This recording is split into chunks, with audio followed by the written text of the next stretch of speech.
une petite île de Grèce, dans le palais du roi Céphée, sa fille Andromède et sa femme, Cassiopée, se faisaient pelle pendant que lui, le roi, buvait. Ils entendirent des cris et se précipitèrent sur le balcon. Quand ils se penchèrent, ils virent un spectacle désastreux. Un monstre affreux avec des écailles visqueuses.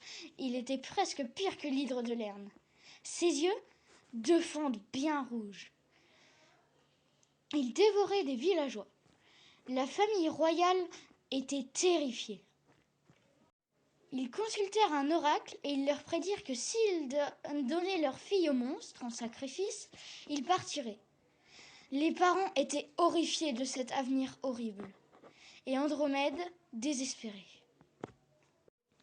Andromède se faisait attacher sur un rocher, avec des chaînes en or, par un esclave de l'île.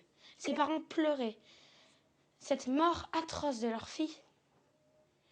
Elle allait se faire dévorer par un monstre hideux et visqueux qui terrifiait le village en avalant les gens sur son passage. La princesse, au sang royal, criait de peur et sentait désespérée. À ce moment-là, un jeune homme arriva. Il se posa sur la corniche de cette jeune femme aux cheveux bruns sacrifiée pour l'île. Persée, ce nouvel arrivant, avait dans son sac la tête de Méduse, dans sa main le bouclier d'Athéna et les sandales ailées d'Hermès aux pieds. Ils tombèrent immédiatement amoureux. Le vaillant jeune homme délivra la jeune fille et lui expliqua ce que l'oracle avait prédit, sans oublier aucun détail.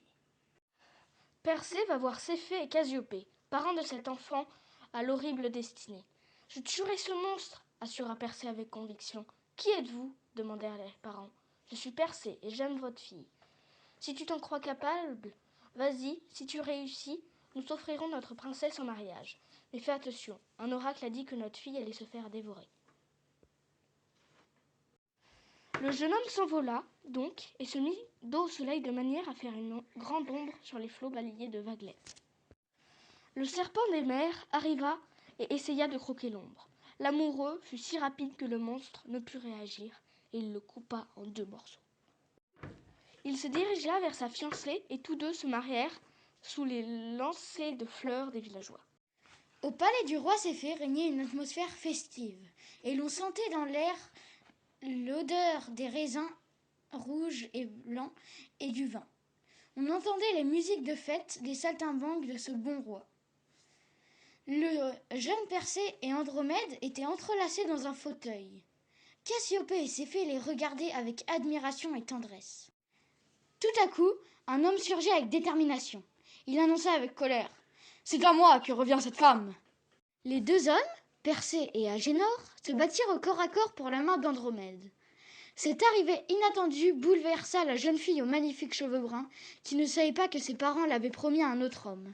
Persée prit la tête de Méduse, la leva au-dessus de sa tête, et Agénor et son armée, déchaînés, furent aussitôt pétrifiés.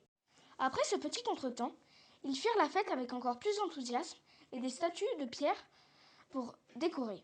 Persée et Andromède ne se doutaient pas qu'ils allaient avoir plusieurs enfants, ni que Persée allait délivrer sa mère du roi Polydecte et créer la ville de Mycène, ni qu'ils allaient tous les deux être changés en constellation par les dieux.